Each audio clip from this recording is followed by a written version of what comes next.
Clockwork Castle.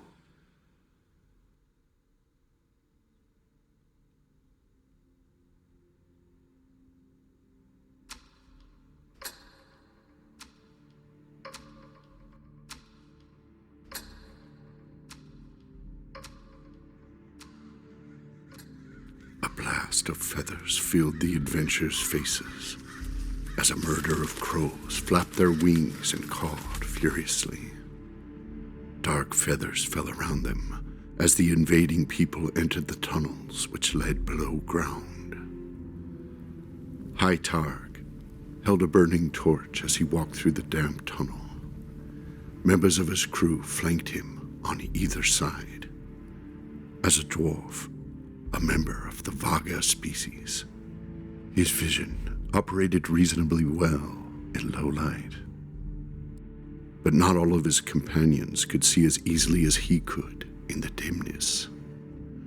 The dwarf took point as the crew slipped through the partially collapsed passageway. He'd been pressured into the role of de facto leader of the God's Own, an adventuring party that many of the locals had ascribed a legendary status to. Thousands of years ago, during the First Age, a group of heroes chosen by the gods had used that same moniker. Once Hy'Targ and his friends had defeated the rising Lich and minion of the death god, known as Melkior. Superstitious folk hearing the tale in different parts of Esfa had begun calling them by it. The irony that Melkior, who Hy'Targ had defeated in combat, was the fallen leader of that first band of heroes, was not lost on the dwarf, and Hy'Targ prayed that the wound he dispatched the undead villain with proved enough to put him back in the ground permanently. Presently, torch flames flickered across the busted statues and cracked pillars of ruins they explored. Dwarves were not usually uncomfortable in underground confines, but something about this place unnerved him. Regardless, he and his companions knew they had to delve the darkness. During the last leg of their adventure, they had rescued a dying gnome. No creature had seen a gnome in more than 1,000 years, not since the Mage Storm Wars ended. No creature, except for the members of the God's Own.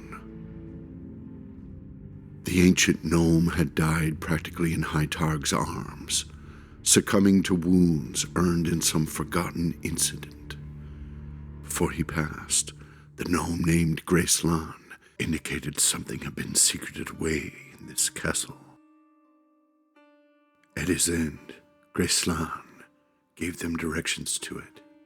Whatever we're after here must have been significant for Gracelan to have saved it for his deathbed utterance. I only hope that, whatever it is, it's still here and remains untainted. The dwarf kept his thoughts mostly to himself, but grumbled a few untranslatable words as he picked his way through the dilapidated corridors. I don't like this, Hy'Targ. It feels like a trap. Mantieth scanned the area nervously.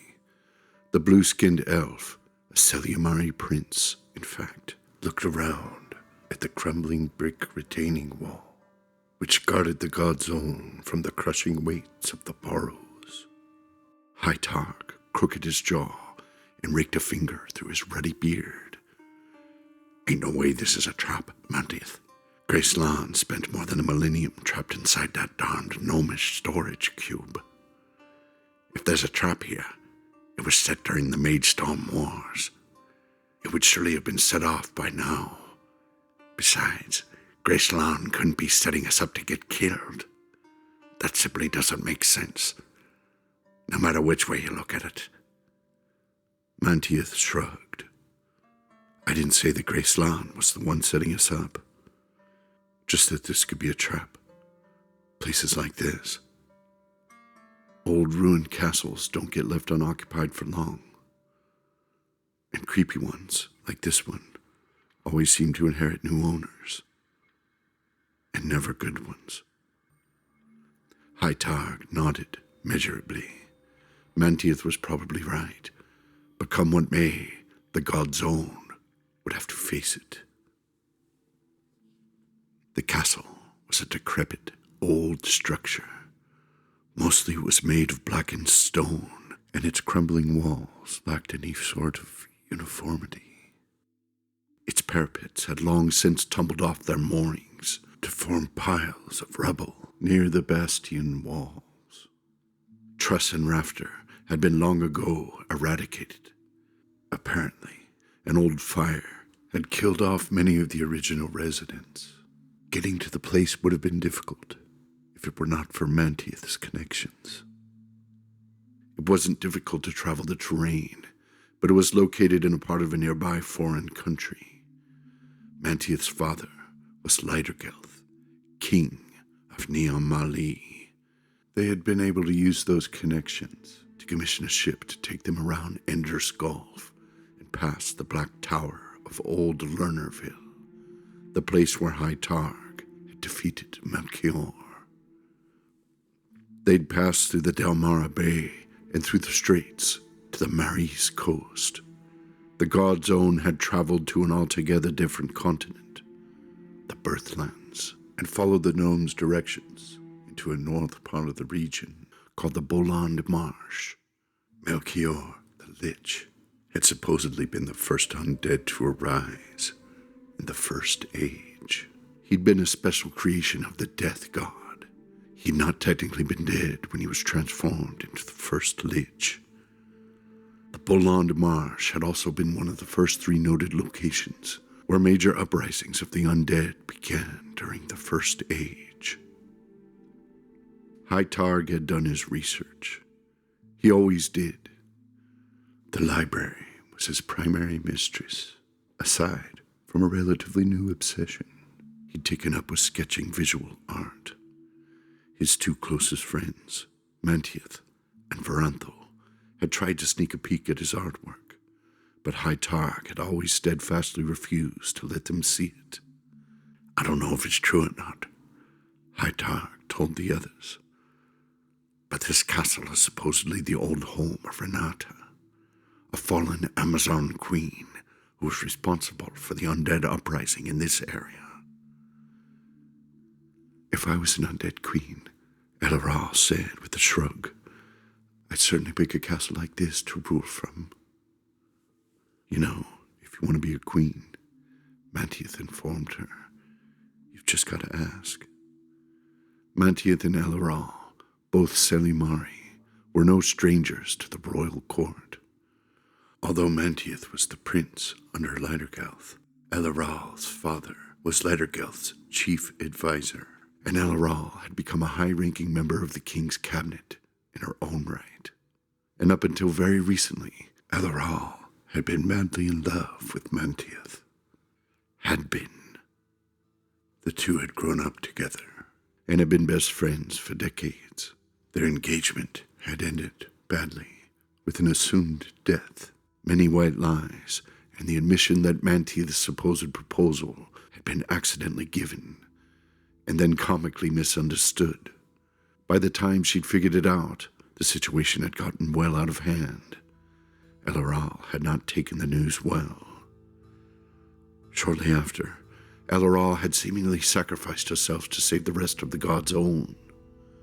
When he thought Elleral had died in battle against the Trogs, Mantieth realized how much he truly did love her, a conclusion that brought him to the brink of suicide until they'd recovered her.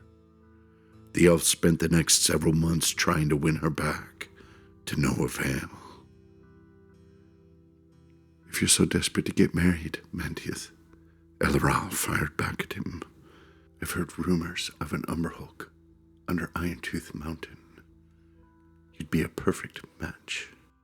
Before Mantieth could fire back a quip, Eucalia, the green-skinned dryad, interjected. "There's something peculiar about this gnomish magic." She always tried to play peacemaker. Mantieth shut up. Elleral nodded. "I know what you mean, Eucalia. It doesn't feel like magic. At least, not like the magic native to Esfa, anyway. Hy'Targ waved his torch at the darkness and continued leading them through the tunnel ruins. The old gnome hinted we might find an army here, but I don't know exactly how that could be possible. Anything left alive since the Mage Storm would surely be dead by now. Cyrea, the other dwarf, and member of the God's Own, shrugged. There were lots of things back in the ancient days of the Mage Storm that could fit the bill. Let's just hope that the place has not been plundered so thoroughly that our quest comes up empty. Bralnthyr cast him an askew look. He was the least educated of the group. Truth be told, Bralnthyr was only about 5 years old, although he possessed the past knowledge and history of the 2 adult men whose parts his body had been made from. An ancient gnomish relic, known as the Hy'Targ, had transferred its life-giving power into him, and given the big, four-armed man life anew, as well as rapid regenerative abilities, on par with any troll the God's Own had ever seen. Bralnthyr had many questions.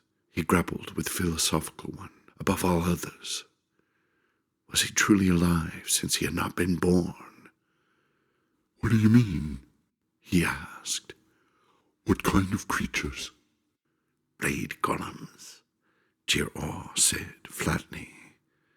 Enchanted magical contraptions in the form of a man, but covered with spikes and razor-sharp edges.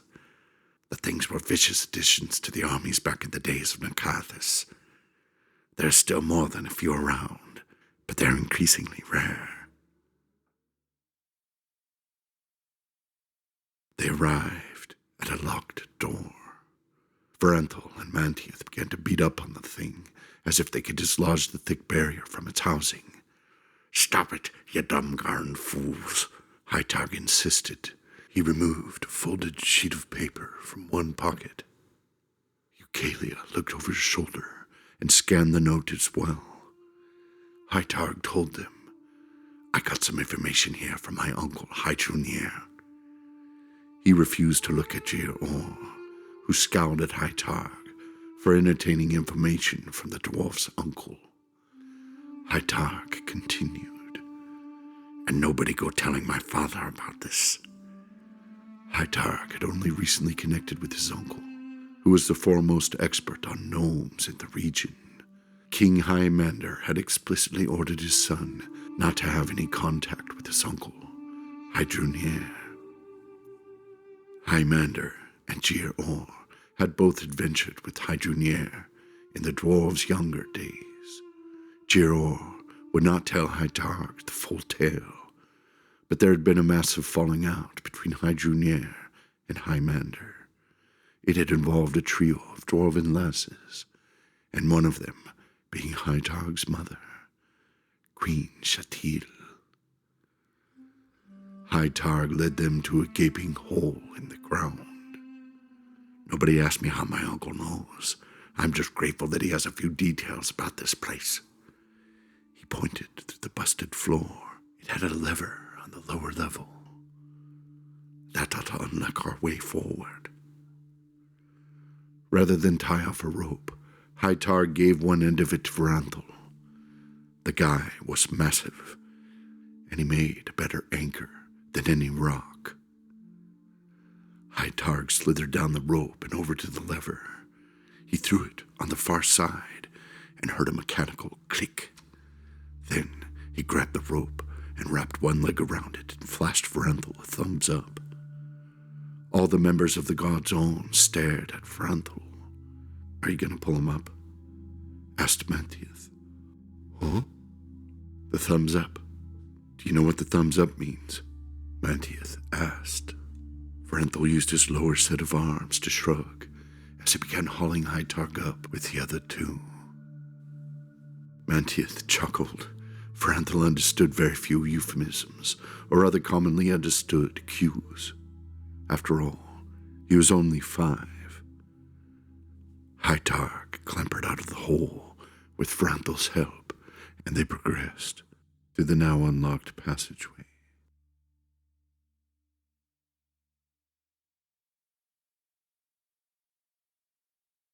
The god's own delved deeper through the castle wreckage. After some length, they arrived at a hall with a broken span of colonnade beams. A narrow stairway led out from there and terminated in a crossing where a busted and fallen pillar created a makeshift bridge. Mantieth hopped up first and tested his balance upon it. The bridge was not stable. Hesitantly, he crossed over the chasm, which tumbled away into the depths unseen. After traversing the chasm, he arrived at the other side. Ellerall followed next and came to the edge where Mantieth waited. He held out an open hand and offered it to her. She merely scowled at his gesture. Ellerall pushed past him. Hy'Targ and Bralnthyr watched her rebuff him rudely. I'm worried, Bralnthyr told Hy'Targ. Hy'Targ raised a bushy eyebrow. Bralnthyr explained, I think Ellerall might stab Mantieth. Hy'Targ chuckled as he shook his head. He sighed. Yeah, when we get to that point, I've got a big fat I told you so for Mantieth. The rest of the party caught up to the two bickering quarreled elves. At least they're keeping their voices down. Hy'Targ would have really hated for a bunch of undead enemies to suddenly arrive and begin choosing sides over which elf was right. Well, excuse me for trying to maintain a sense of chivalry, Mantieth chided, whispering forcefully. I'm perfectly capable of taking care of myself, Ellerall hissed. Besides, by my last count, I've killed far more enemies than you have. Mantieth turned back to Hy'Targ. That's not true. He did a double take. Is that true, Hy'Targ? Shock plastered his face. He stopped in his tracks, stiffened as he tried to do the math. Ellerall and Eucalia walked past, going ahead of them with Gyr in tow. Hy'Targ nodded slowly. I'm afraid so. After that incident in Bralnthyr, I'm afraid you're not even in the same stadium. The dwarf tapped him on the shoulder apologetically and then walked past him. Mantieth stood at the rear of the progression and mumbled to his friends. Well, yeah, but still, it's mean to say it out loud. Far ahead, Gyr called, Watch yourselves. There's something dangerous up ahead. The god's own stalked toward him and gathered around a slumped figure. Hy'Targ held out his torch and illuminated the form, revealing that it was a deactivated blade golem. It appeared ancient, ravaged by time and coated in dust, yet it remained untouched by rust. There are two more here. No, make that three, Eucalia said. Hy'Targ poked the deactivated blade golem to make sure it was truly harmless. He was loath to move forward with something dangerous at their back. Then he joined the Dryad, and they examined the others of the trio in great depth. I don't think these things have been operational in a very long time, Gyr stated. Hy'Targ blew a gust of hot air through his nostrils and nodded in agreement. Everything in this castle is dead. Not dead, Bralnthyr said. They seem more like a clock that is wound down. Is there a word for that? The god's own stared at the trio of wound-down golems. Not really, Gyr said. Dead is a fine word in my book, just so long as they stay that way. How long do you think they've been here like this? Ellerall asked. At least 1,000 years, Hy'Targ said. Since the Mage Storm Wars, I'm guessing. He stared at them a moment longer and then decided, I don't think these are part of the army Graceland hinted at. The rest of the God's Own nodded their agreement and followed the dwarf as he continued deeper into the castle. Mantieth asked, who makes these castles anyway? Why do they always make them so damned big? His voice echoed slightly as they continued down the hallway in search for the best direction to explore. None of them noticed when the single crystalline eye of the first blade golem illuminated dimly. As the other eyes glowed, the first figure stood up, turned, and quietly followed. The other golems did likewise.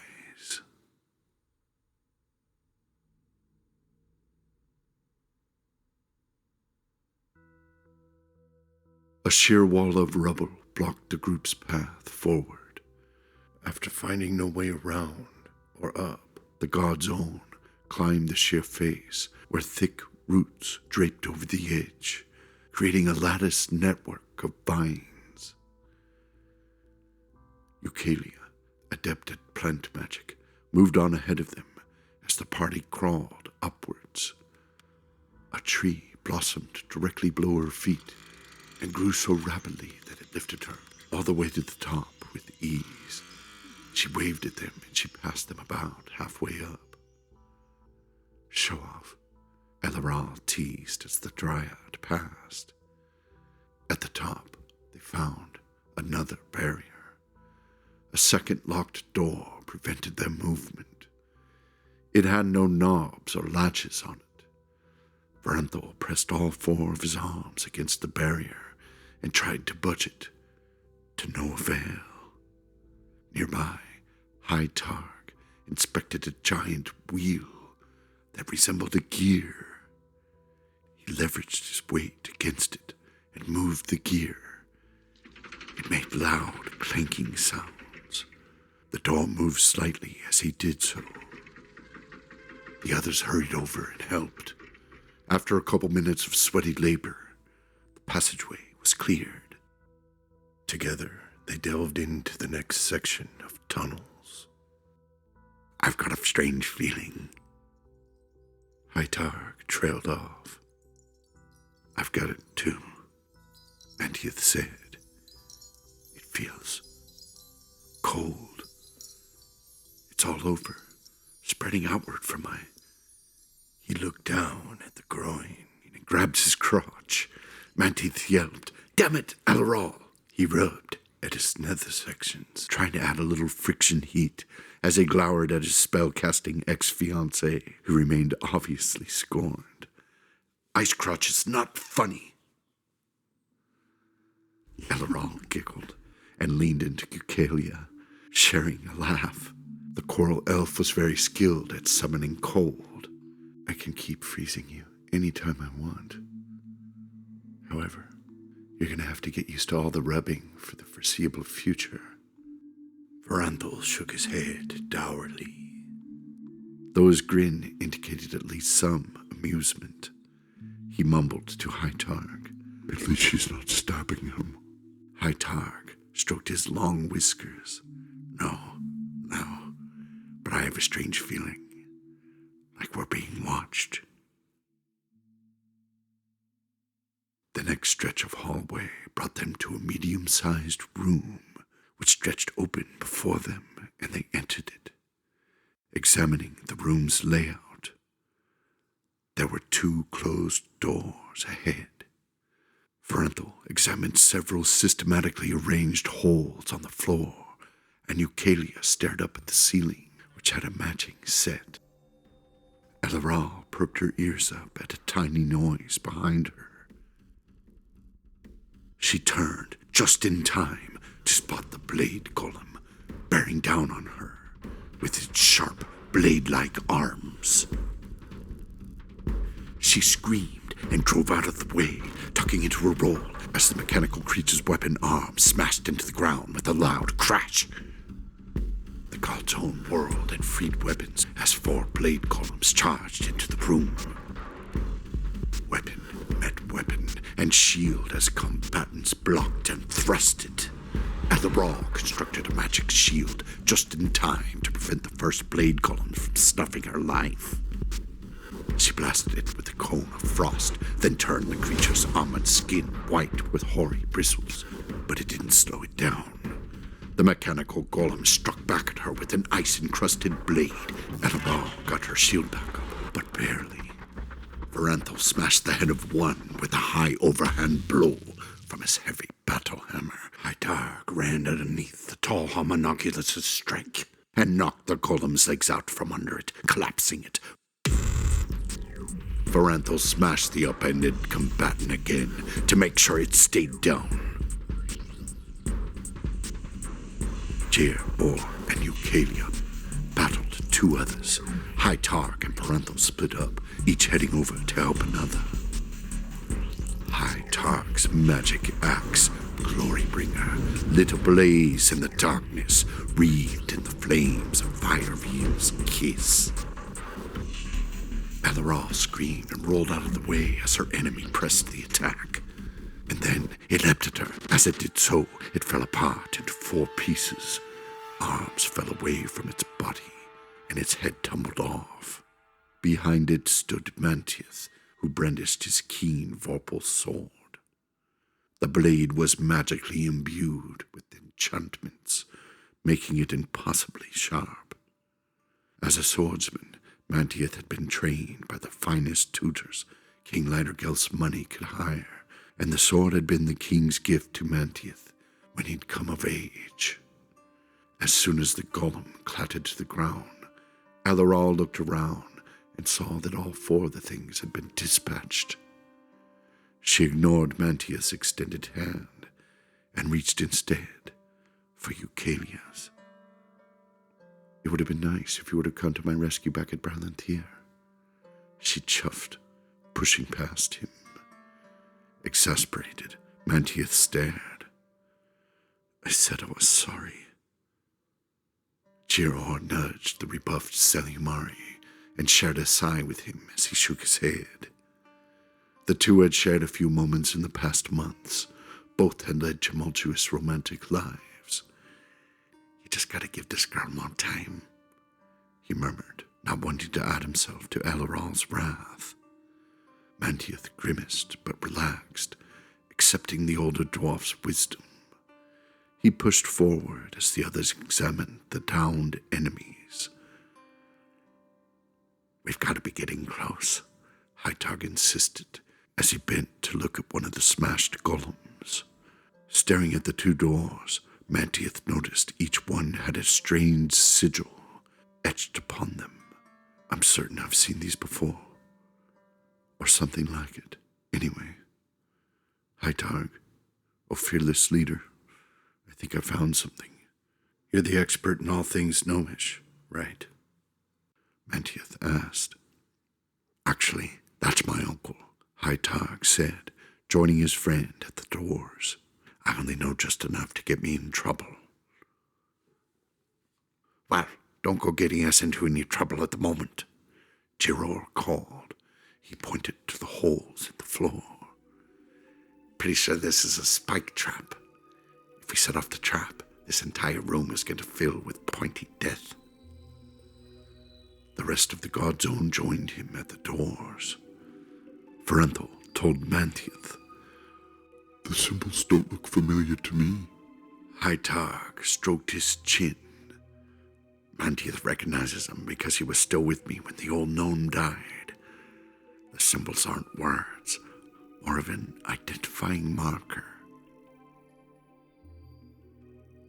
He removed the ancient cube the Grimlobond had given to him in Gnome Home. Inside the folded pocket space of the strange cube was where Hy'Targ had seen the beautiful female dwarf. There was a symbol etched upon the cube, matched one of the doors.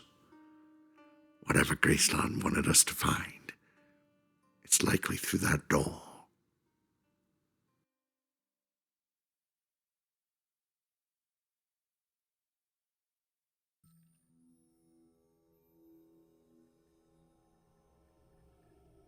I see an opening up ahead, Mantieth said.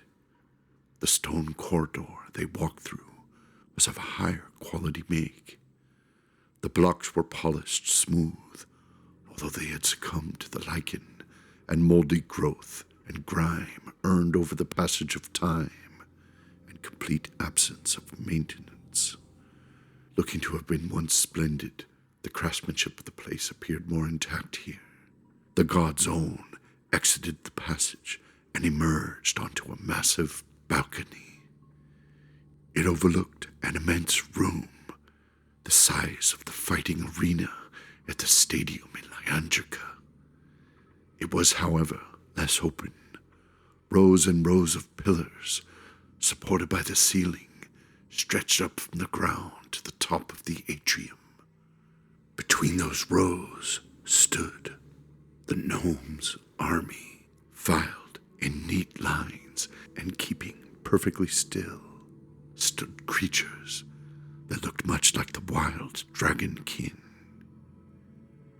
"Are they statues?" Eucalia whispered. The enormity of the place seemed to consume the volume of her words. This hall had been left untouched for ages. If accumulated dust had any sound, it was the strangely soft muffle that accompanied the stark silence of the room. On further inspection, they looked like scaled-down versions of the strange creatures that had once been Hy'Targ's mount. Bralnthyr, the majestic beast that had once belonged to his father before him. Cyrea squinted as they descended a pair of old stairs hewn from stone. The descent was broad and immaculate. This had once been a very fine place. The older dwarf muttered. "There appear to be a few kinds of them, much like the Dragofrit has 3 breeds," he remarked again as they grew closer to the statuesque units. "Most of them are smaller, but that one looks much like Bralnthyr. Or Hy'Targ, Hy'Targ said. He tightened his jaw. The others looked at him. "Hy'Targ?" Cyrea asked. Hy'Targ nodded slowly. "Bralnthyr is gone. I'm certain of as much. But I found another much like her. Just a different color. It's asleep, much like these things." His companions did not press him for further remarks. Instead, they examined the strange gnomish army. They looked much like the dragonkin, but looked more mechanical in nature, in a fashion both similar and different from the creatures that had attacked them a short time ago. Balgavarr asked, "These things are created much like blade columns, right?" A moment of clarity seemed to strike her. The gnomes created the blade columns with the rest of the powerful artifacts they constructed for the Mage Storm Wars. Hy'Targ nodded. As the god's own resident scholar, he forgot that the gnome builder's contributions were not common knowledge. "Aye, except that whatever these things are, they're not made of the same elemental materials as the artifacts we used to. These things..." He trailed off, looking for a word to describe them, and then recalled a section of the old gnomish poem and repeated it aloud. "Keep Cyrea's pet at bay. The Dreklach come with Dracolim." The others paused and looked at him. Mantieth raised an eyebrow at Hy'Targ. "We've already faced the Dreklach. We know what that is. Are these the Dracolim?" Hy'Targ nodded. "I believe they could be." He traced a finger down the scales of one of the silent sentinels. "And that means that neither Bralnthyr nor Hy'Targ are dragonkin. That explains a few things. Varanthal crouched before one and looked directly into its face. These are constructs? Like me? Hy'Targ nodded. I certainly hope they're more like you than the blade columns we faced earlier. Eucalia touched one tentatively. And they are deactivated? She wiped a thick film of dust off the one nearest her. Mantieth cautioned her. Just remember, thought the same of those blade golems. Jir spotted something and tapped Hy'Targ, who tapped Mantieth in turn. Within a moment, the whole of the God's Own had turned to see what the elder dwarf had noticed. At the end of the aisle, flanked by rows of Dragonkin, towered two enormous doors with gilded frames and a heavy lock upon it. Stationed before that was a raised dais with a throne erected upon it. A shroud figure sat upon the throne. Eyes glowed brightly as the gnarled thing gazed at them from beneath his tattered cloaks made of black fabric. Guys, Elleral insisted, I don't think we're alone in here. And then a voice boomed from the darkness emanating from the throne. Who dares plunder Lord Craglish's home? Lord Craglish leaned forward as he surveyed the God's Own as they arrayed themselves defensively before him. The fiend's eyes locked upon Hy'Targ. The gaze focused intensely from below the edge of a polished metal crown he wore. Ah, the whelp of the adventurer king, Craglish said. He said he would come. Hy'Targ's brow furrowed. What are you talking about? And how do you know my father? Craglish answered neither question. He merely cackled and gripped the arms of his throne with his jagged talons. The dead have risen. They continue to rise at the call of Melkior. You mean Melkior? You can't possibly mean Melkior. I killed him at the Battle of the Black Tower. Hy'Targ traded nervous glances with the rest of the God's Own.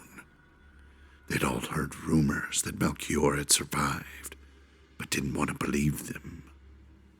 The Lich's undead dragon, a Dracolich, had flown off with his body in the end, but Melchior's corpse was broken, and he was defeated. The Cretan artifact had dealt him a wound he couldn't possibly recover from.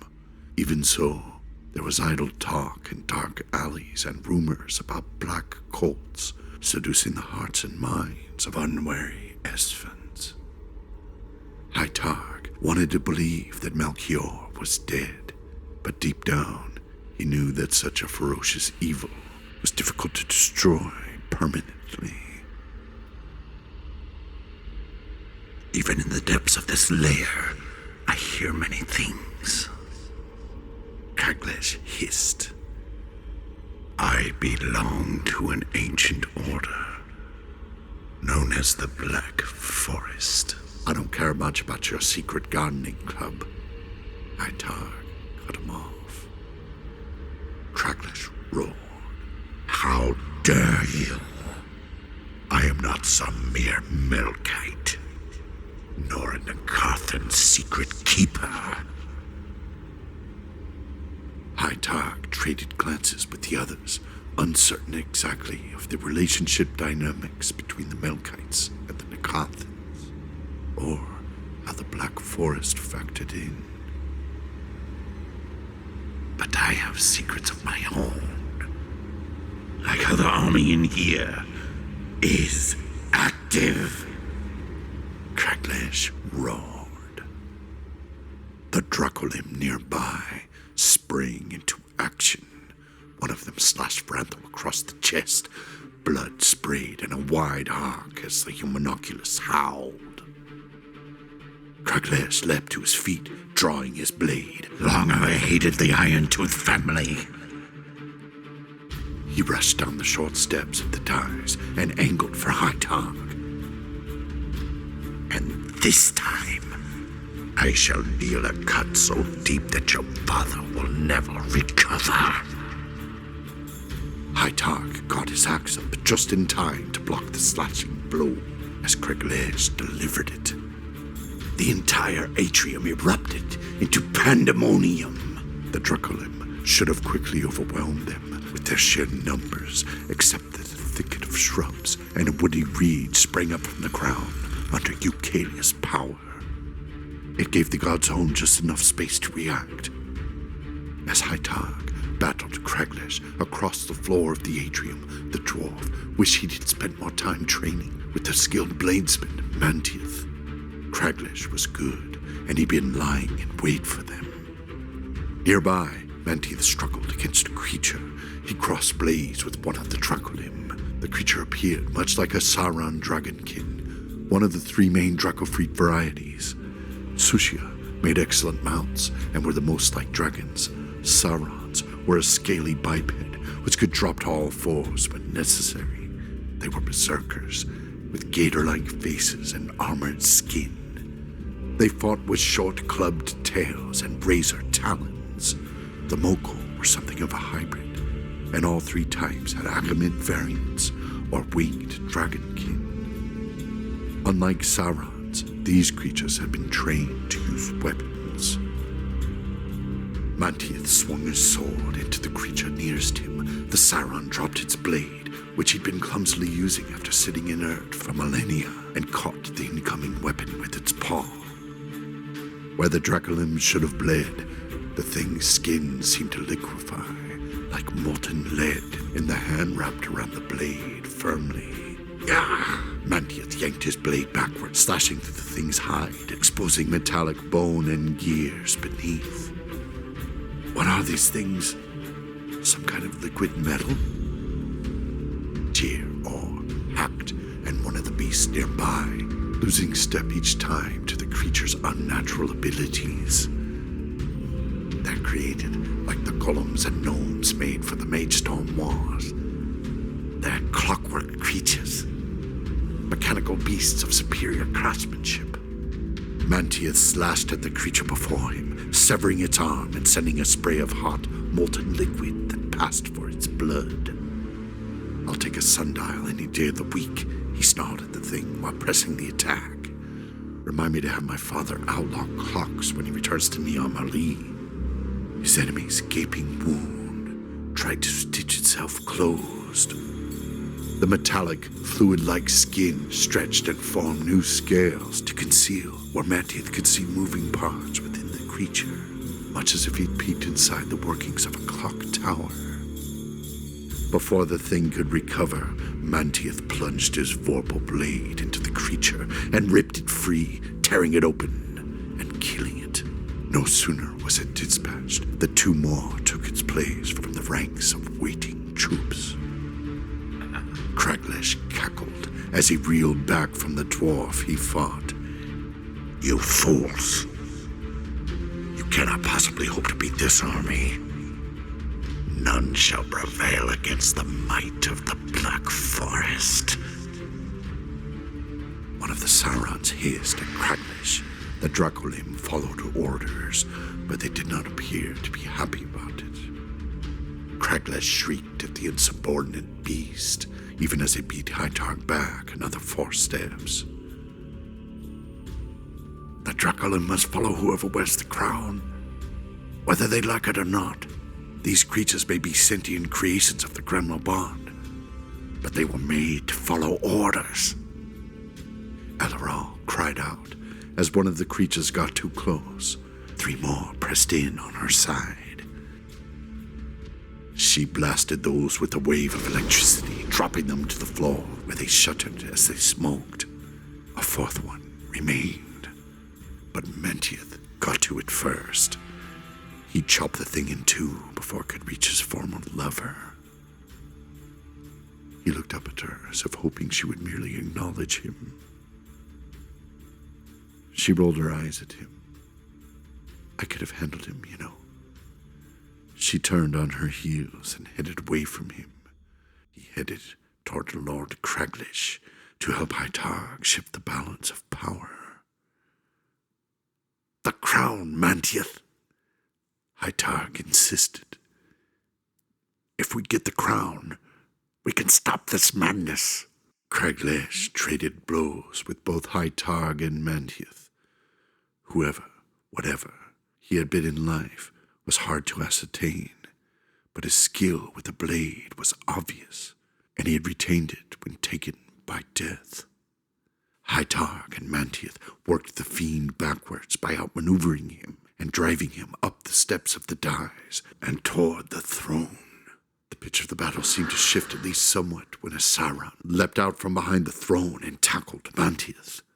Lord Craglish howled with delight as he bore down on the exposed dwarf.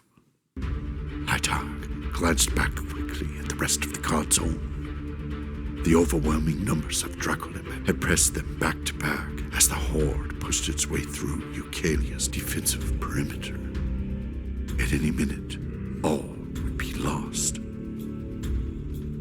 A few steps away, Mantieth rolled free of the entanglement, leaving the surprised enemy cut open and leaking vital fluids upon the stone. The Selumari swordsman winked at him. Hy'Targ roared defiantly and leapt forward with his axe held high over his head in a recklessly overextended attack. Craglish easily sidestepped it, pivoting to watch Hy'Targ careen harmlessly away and expose his backside. Foolish child. I can scarcely believe you are your father's son. Lord Craglish spat as he brought his sword up to attack. Only then did the enemy realize his mistake. Hy'Targ's recklessness had been bait. Craglish's eyes locked onto Mantieth only just in time to see the coral elf's vorpal blade swing. One swift stroke severed the fiend's head. Bouncing toward the heroes one step at a time, Craglish's head rolled to a stop at Eucalia's foot. They're still coming, Giror howled. Eucalia snatched up the crown. She shook free the severed head of Lord Craglish with a grimace and placed headgear upon her own brow. The Dracolim immediately halted their pursuit. As quickly as it all begun, the chamber fell silent again.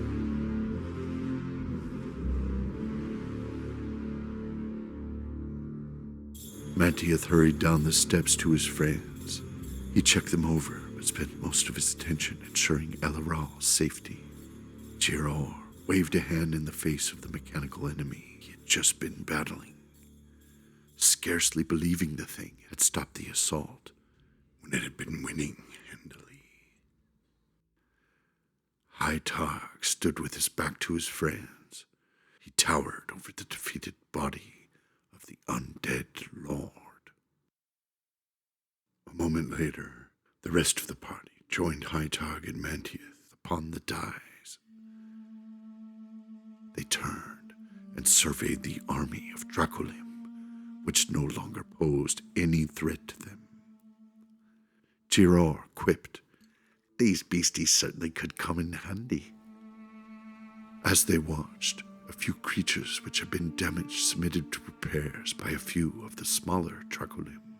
Only one of them, the one eviscerated by Mantieth's blade, had been permanently disabled.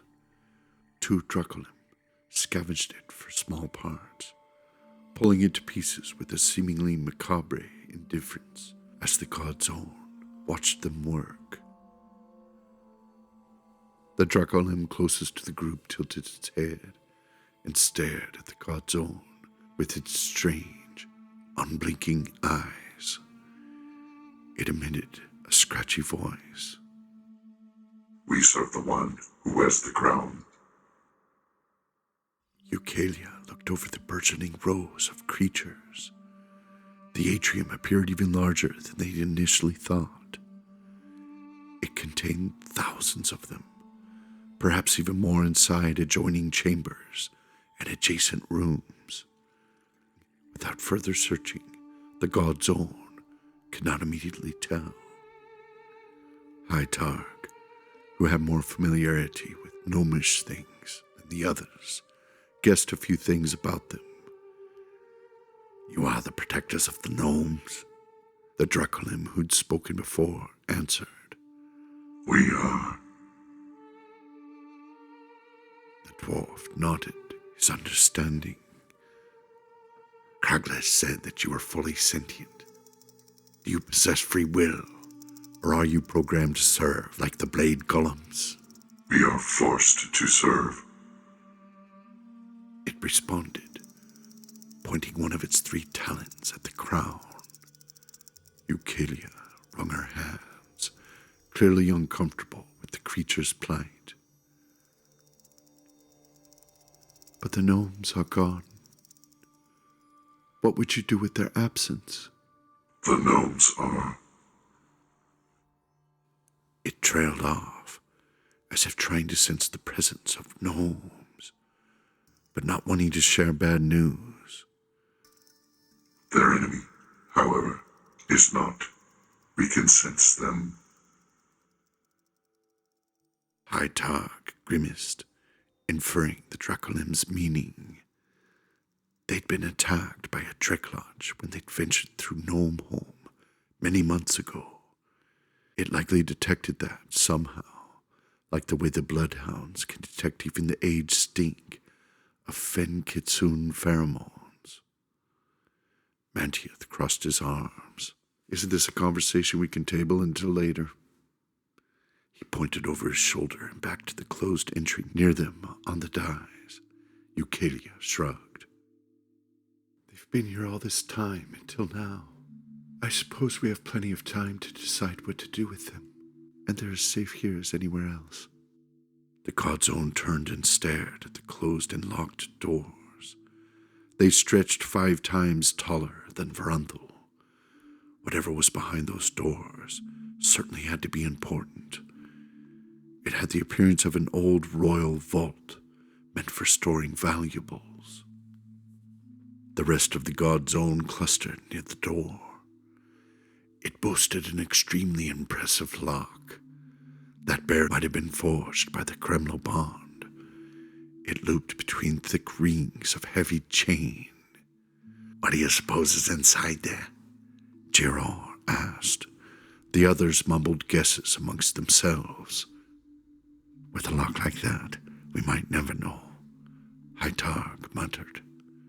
The dwarf sank to his knees and removed a lockpick to make an attempt to break past the door's defenses. His friends watched him for a few moments. Mantiath ran his fingers through his silver hair. I know how you feel about him, but it's times like this that I wish no Dawn was still amongst us. Say what you will about the guy, but the lava elf really knew how to pick a lock. Hy'Targ looked up from his lock and shot his friend an irksome look. He left us for dead at the morel city of Undrakol, and with the murderous Drider trying to eat me. As if on cue, Bralnthyr smashed through the lock's chains with his giant hammer. Sorry, I got impatient, he said. The lock might be impressive, but the chains look less so. Hy'Targ stared at the busted chain and shrugged, admitting the monoculus had been right. He looked back to his friend and saw that all 4 of Varanthil's hands were giving him a thumbs up, as Varanthil wore a goofy grin. Hy'Targ shook his head and chuckled, but gave his friend a thumbs up in response. Well? Gerard asked, glancing back at Eucalia, who still possessed the crown they'd taken from Kragles. He could not possibly imagine they would find anything more valuable than what they'd already gained access to. He said, "Let's see what kind of treasure Lord Craglish has hidden inside." Hy'Targ nodded, put one hand on each side of the door, and then pushed them open.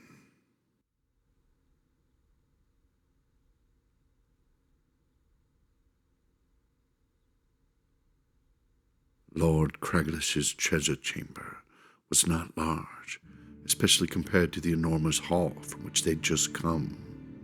The God's Own pushed their way inside, eager to find piles of gems or stacks of gold. None of them particularly needed wealth or riches, and that's not why any of them pursued adventures as they did. But loot had a certain way of validating all of their troubles. Strangely, the space was well lit.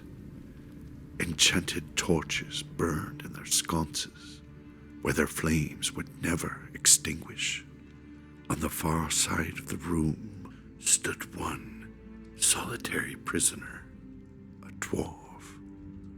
Her head hung so that her age-silvered hair obscured her identity. Chains held her arms up and affixed her to the wall. There were no riches here, no gold, no gems, just her. "This is no treasure chamber," Mantieth said. "It's a prison." The captive lifted her head, and her faded locks fell aside from her face. She blinked, as if in disbelief. Her eyes cleared as they focused on the crew who had rescued her. At the rear of the God's Own came the sounds of an axe clattering to the floor. Hy'Targ had dropped Glorybringer. "Mother," he spoke in disbelief. "Hy'Targ," Jiror cautioned, trying to grab the dwarf prince. "Lots of creatures on Esfa have the ability to impersonate." Hy'Targ shoved his way through his friends and rushed to the side of the room, where he embraced his mother. I can't believe it's you." His voice came ragged and thready. "They said you were dead. They all said you died when I was young, even though none had ever recovered your body. Believe me, son," she insisted. "It's me. Thank you." "Queen Chadil," Jiror spoke in halting words. "Is it really you?" He approached hesitantly. He grabbed the chains which bound the dwarven queen and checked them. Jiror turned back to Bralnthyr. "Well, don't just stand there. Get that massive hammer over here so we can free my queen." Bralnthyr hurried over and complied, freeing her from the wall. A moment later, Chadil practically collapsed onto her son. "How? What? How?" The God's Own had many questions, but the two dwarves had only one concern: getting Queen Chadil free of the dank castle and its myriad traps. Hy'Targ rested a hand on Mantieth's chest for one moment, and looking him in the eye, he knew that Mantieth, of all the rest of his companions, would understand what he was feeling. Mantieth had a torrid relationship with his own mother, one he'd been trying to salvage now for years. "I've had enough treasure for one day. Let's get us home."